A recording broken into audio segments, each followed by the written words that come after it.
The fun continues. All right, as I mentioned previously, we're going to be doing some of the really fun stuff in this one, which is setting your blockchain information as well as actually mining your Genesis block. And also, I forgot to mention it in the last video, but after having done everything in the last video, you should have done a test compilation to make sure you didn't break anything. And if you're all set, let's get started. So the first we're going to do is everyone's favorite part, and that is changing the initial mining block reward, which determines how many coins you get if you find a block. So we're going to do that by going into your coins directory, src, main.cpp. Here we are. We're going to go to line number 1090. And here we are. Now this is Litecoin's initial reward of 50. Bitcoin's initial reward is also 50 for that matter. I want to make it 20 for Funcoin, so I just changed that number. Easy as that. And you'll notice something down here about halving. Yep, that's right. Every so often, the reward actually cuts in half. If you've been following Bitcoin, you'd know that it's halved twice by now. So, as I said, its initial reward was 50. However, the current block reward is 12.5 because it's halved twice. So I want Funcoin to halve every 10,000 blocks. There we are. And going down a little bit, you'll see target time span. Now, this is the ideal difficulty retarget period. And if you're not familiar with the concept, the difficulty is what kind of controls the rate at which blocks are found. So for example, if a bunch of miners joined your network and they just started hashing really, really hard, they wouldn't be able to find a bunch of blocks at the speed of light. The difficulty would readjust to slow them down and get the rate at which blocks are found back to normal. So I want Funcoin to be 1 day. You'll notice that for Litecoin it's 3.5. So I'm going to change this to 1, and there we are. And then right below it we have the ideal block time. Notice that this is not the actual block time. It's kind of random. This is just the target block time. Ideally, how often blocks are found. This is what the difficulty tries to make it.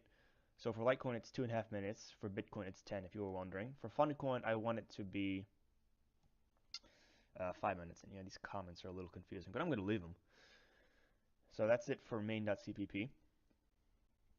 And now we got to go to main.h for the next bit. And here in main.h, we're going to be changing first the maximum max money variable, and this is the maximum amount of coins that will ever be able to exist. And this is why these are popular with some political groups, because they're completely deflationary in nature. There is a cap. For Litecoin, that cap is 84 million. For Bitcoin, it's 21 million. For Funcoin, I'm going to make it 350,000, and that's actually not random. I did calculate that, and here's how. So I decided I wanted Funcoin to have twice, and after having twice, you'd have 10,000 times 20, plus 10,000 times 10, plus 10,000 times 5 total coins. And that comes down to 350,000. I recommend you do something similar. Theoretically, you could get away without actually using a good number for this. Just avoid it. One less thing you have to worry about. And going on down. Next thing we're going to change is the Coinbase maturity. This is how long you need to wait until until you can spend mined balance. So if you were to mine a block, you would need to wait 100 blocks to spend the coins you got as part of the reward, and that's the case with Bitcoin. For Litecoin, actually, it's 120 blocks. Of course, here it just says 100, and that's because the 20 is added somewhere else in the code. So here we're going to enter the maturity level we want and subtract 20. So I want Funcoin balance to mature after 30 blocks. Here I will just enter 10. Simple as that. So yep, that sets my maturity to 30 blocks. And there's one last thing we need to do in main.h, and that is actually kind of related to the difficulty again. So we're going to go to line number 627. And here we are. And we're going to be changing this. Now this calculates the priority for transactions and whatnot. But we need to change this number here, because this number is actually the amount of Litecoin blocks that are found within Litecoin's difficulty period. So we're going to do the same. This number is, as I just kind of said, the amount of blocks that are found, the rate at which blocks are found expressed per difficulty period. So in the case of Funcoin, I said I wanted a Funcoin block every 5 minutes. And I wanted Funcoin's difficulty period to be 1 day. So 5 minutes elapses 288 times in one day. So that's the number I'm going to put here. Also note this is the actual difficulty target period. There's not a timer or anything that handles it. So for if Funcoin, for example, once 288 Funcoin blocks are mined, no matter how fast they're mined, that is when the difficulty will readjust. And so we save that. And now we get to work on the Genesis block. I'm just going to go full screen here. And we're going to go to line number 2794 in main.cpp. Here we are again. First thing we're going to do is the Merkle root, but first we need to change some other things up here. So first thing we're going to change is this. This is actually the coin value in the Genesis block. You should just make it the initial block word you specified earlier. So for me, it's 20. And then you'll notice up here there is a newspaper headline obviously from the day Steve Jobs died. Now it's customary to put a paper headline here for the timestamp. You'll notice Bitcoin is something similar. You can do anything you want, so long as it's not so big. And because actually there was some pretty big news today in the United States, I have a headline I want to put in here. Actually, I have it copied. Oh, and I forgot. Clipboard's not two-way. Let me correct that. Yeah, anyone who's been following American politics knows what I'm going at.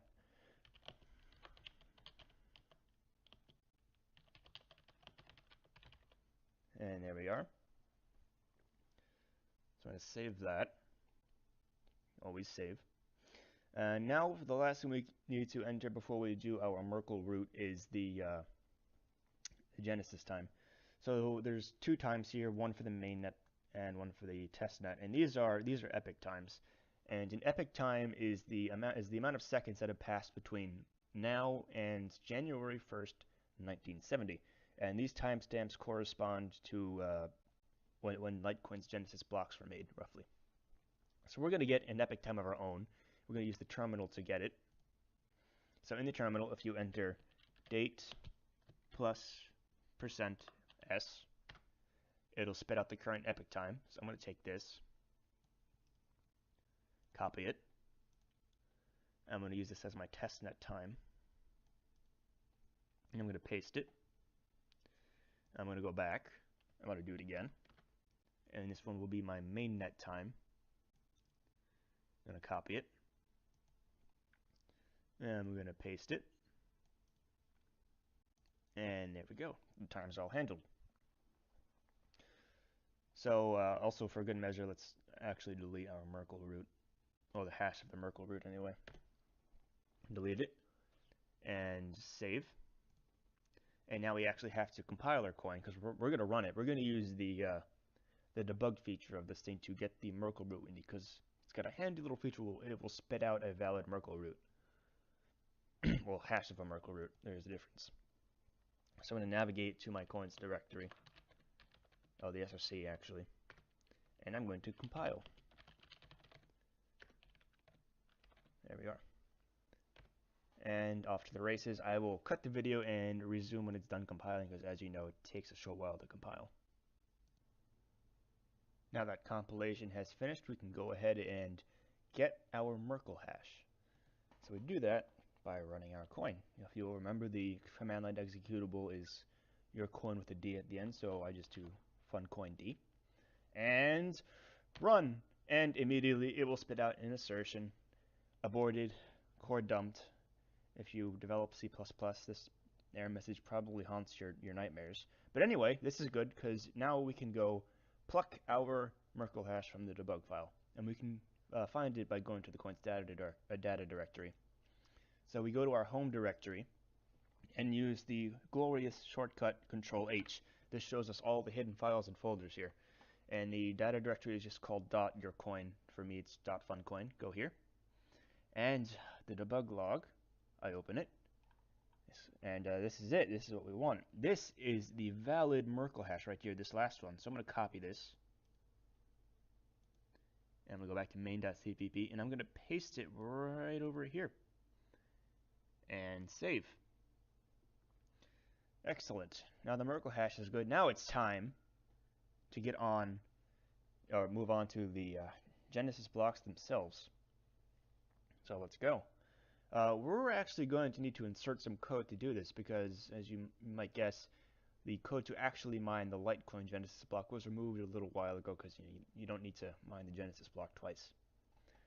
So just like last time for the other two videos, I will put this code in a paste bin thing, which I will link to in the description. You don't have to worry about typing this in manually. That would be terrible. So it's in my cheat sheet, in my case, which is over here.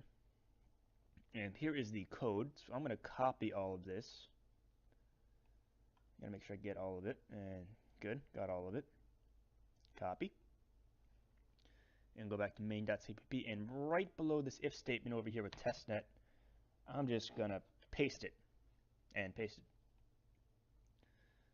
So, okay. Next step is setting this to true. What this if statement does is it acts like a little switch. So this literal over here determines whether or not you look for a Genesis block at all. And this AND statement over here, or this one right here, decides that, you know, if whether or not your Genesis block hash is good. If it's not good, it will mine. If it's good, it's actually just going to not do this at all, which is fine. But it's not going to be good in our case. It's definitely not going to be good. So there are two places in the code where there are Genesis hashes, and those are for the testnet and mainnet. Here is the testnet Genesis hash. I'm just going to delete this. We'll do the testnet one first. I'm going to go back up over here, and here's the mainnet hash is way at the top. So just delete it and save. And I'm going to compile again. I'm not going to cut the video this time because since it's only doing main.cpp, it really shouldn't take too long to do. Just let it do its thing. And we're going to run it again. And this time when we run it, because the hashes are bad, it's actually going to mine our Genesis block for us. And I'm going to tell you now, it's going to take a little bit of time. Depends on how much memory, in part, not so much memory, I suppose, but it depends on the strength of your virtual machine, how long this will take.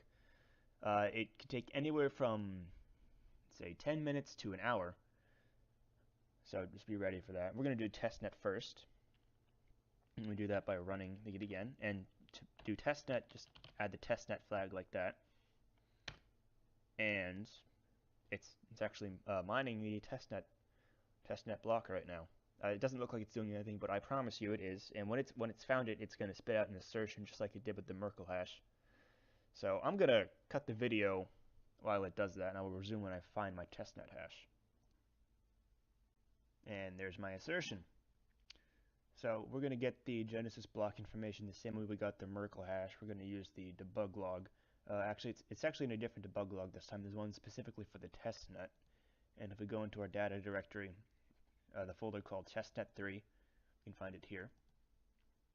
So you'll see when you scroll down the debug log, here are all the attempts it made looking for the correct block. So we go to the very end, and here is the information we want. So there are two bits of information we need from this. The first is the nonce, which means number used only once. Go back to main.cpp. We go to the little testnet if statement, and we switch out the nonce. There we go. We go back to our testnet debug log, and we get the hash. This is the actual hash of the block. We take that, main.cpp, and scroll up. So yep, here's where the Genesis block hash goes. It is line number 2749. And paste. And our testnet is done. Now we have to do the same for the mainnet. So we're going to save main.cpp again. And I'm going to compile it again real quick. Now, you probably don't need to recompile to do the mainnet, but it's always good practice. Compile as often as you can without losing your sanity to make sure everything's okay. And same exact thing really, except this time we're just running without the testnet flag, and it's going to be in the original debug file, the Genesis block information. So as soon as this is done, I will run it again. And there we go. So I just run funcoind, this time with no flag. And run. There we go. Now it's looking for the mainnet Genesis hash, and once again, I shall cut the video while it does that. And yet another assertion. So same thing, we're going to use the main debug log this time, which is this one right over here. And If you haven't closed it, you'll get a fancy little message like this. Make sure you press reload. We scroll down, we see a similar thing. In this case, I did it much faster this time, so I don't have as much crap up here. I'm going to go take the nonce first. Copy that. Main.cpp. And at line 2796, we will enter the mainnet nonce. There we are.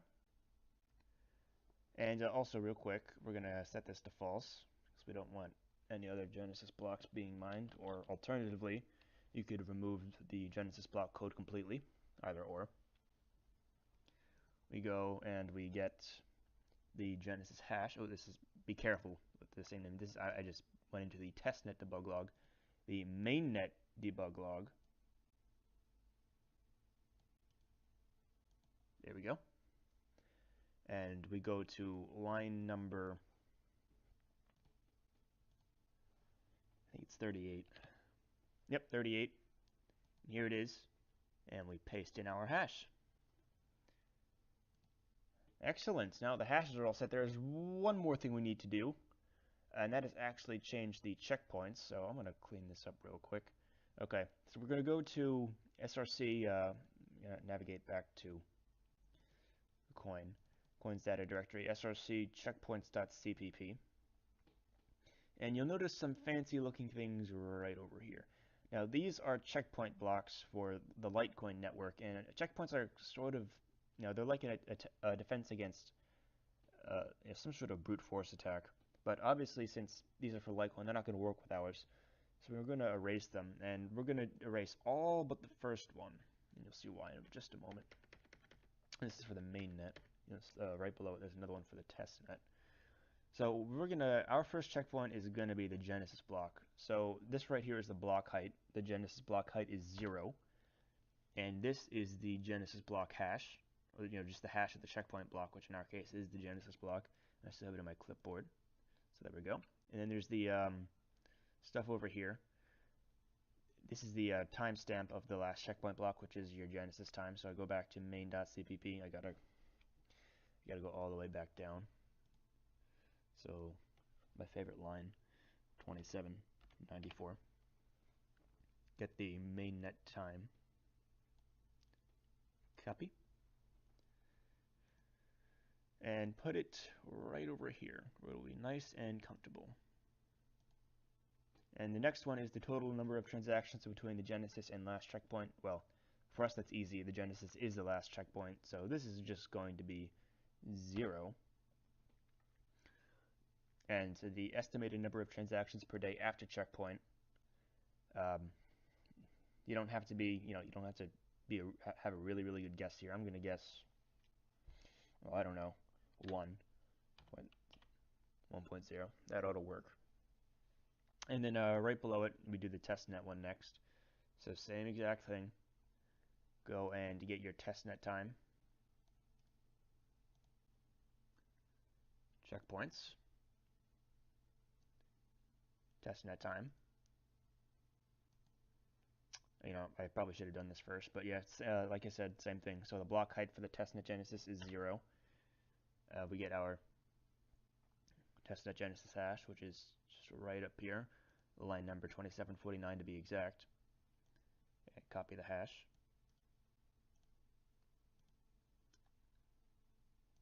There we go.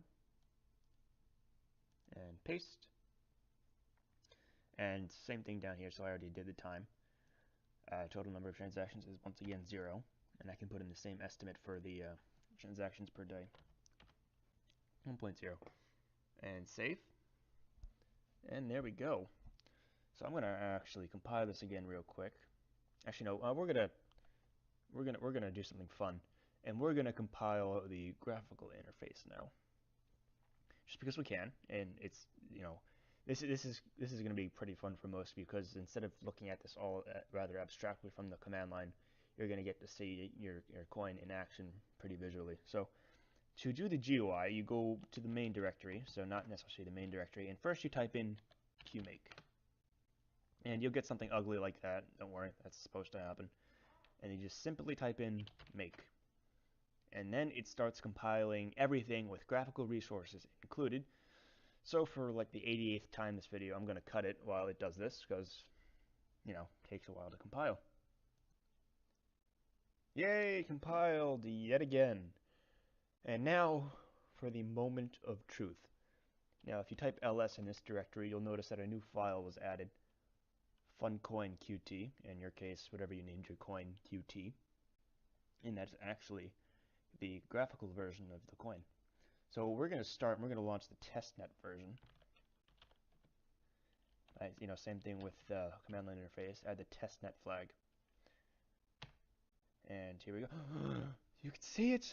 It's amazing. Of course, it still has the same old Litecoin graphical resources because we didn't change those yet. But everything appears to be working. It didn't throw any exception with the hashes and whatnot, which is good. And it thinks it's synchronized, which is also a good sign. Of course, there's no connections to the network because there are no other Funcoin clients. Also, if you waited a while between generating your timestamp and actually running this, you're probably going to see a little progress bar over here like it's trying to sync. Don't worry, that's completely normal, and we'll get that to go away later when we actually do some testnet mining in the future. But if you see this screen, and no errors or anything, it's good. You can actually go over here to the receive. It'll have an address built in for you. You can see my little adventure with the public address identifier worked. I have a lowercase f over here. Now we're going to close this. And we're going to do the same thing for the mainnet to make sure everything's all good. There's no testnet flag. So far, so good. It's launching. And yay! It works. Same thing. Go over here. Capital F. Just as expected. Okay, and then, same thing. No connections. It thinks it's up to date. Process 0 blocks of transaction history. How amazing. Well, and that is where I'm going to stop the video for now, because I think this one's gone on for long enough as it is. In the next video, we're going to do what most of you are probably waiting for, which is actually mining both the testnet and mainnet coins. Get pumped. I will see you then.